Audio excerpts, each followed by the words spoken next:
Ratusan buruh dari berbagai aliansi buruh di Sumatera Utara melakukan unjuk rasa di gedung DPRD Sumatera Utara, Jalan Imam Bonjol, Medan. Dalam orasinya, mereka menolak Omnibus Law Cipta Kerja dan PHK buruh di tengah pandemi COVID-19. Massa menilai penerapan Undang-Undang Omnibus Law Cipta Kerja hanya untuk melayani kepentingan kapitalis pengusaha. Ratusan buruh yang tergabung dari 3 aliansi buruh di Sumatera Utara, FSPMI, KSPI Sumut, dan SBMI Merdeka, Selasa siang berunjuk rasa di depan gedung DPRD Sumatera Utara, Jalan Imam Bonjol, Medan, Sumatera Utara.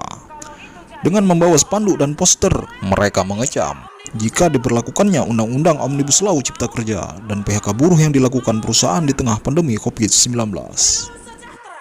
Massa buruh menilai penerapan Undang-Undang Omnibus Law Cipta Kerja hanya untuk melayani kepentingan kapitalis pengusaha dan mereduksi keadilan serta kesejahteraan bagi rakyat khususnya kaum buruh.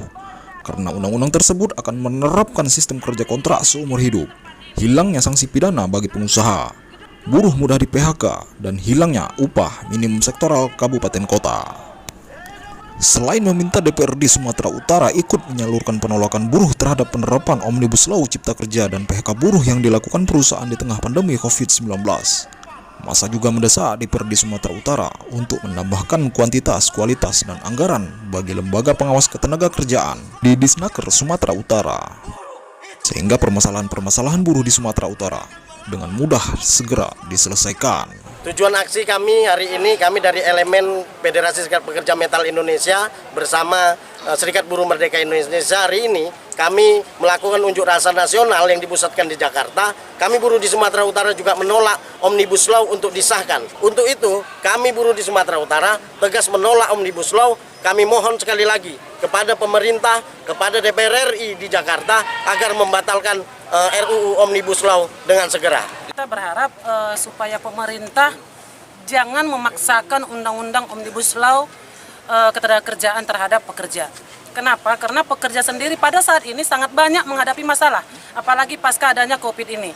Banyak buruh yang di PHK tanpa kejelasan nasib, banyak juga yang dirumahkan tanpa batas, dan ini sebenarnya situasi yang sangat menakutkan bagi buruh. Nah, saya rasa memang Menteri Tenaga Kerja seharusnya konsentrasi menyelesaikan masalah-masalah itu, bukan memunculkan masalah baru. Jadi kami hari ini dengan tegas menyatakan bahwa Menteri Tenaga Kerja tidak becus menangani ketenagakerjaan, maka dia harus mundur dari jabatannya, atau Presiden harus mencopot. Massa buruh meminta pemerintah jangan memaksakan diterapkannya Undang-Undang Omnibus Law karena buruh saat ini masih dalam kesulitan dan masa pandemi COVID-19. Dalam aksinya, massa buruh juga melakukan aksi blokade badan Jalan Imam Bonjol, Medan, hingga membuat jalur lalu lintas di kawasan Jalan Imam Bonjol, Medan dialihkan ke Jalan Raden Saleh, Medan. Dari Medan, Sumatera Utara, tim liputan ketikberita.com, Asmar Beni, JCTV mengabarkan.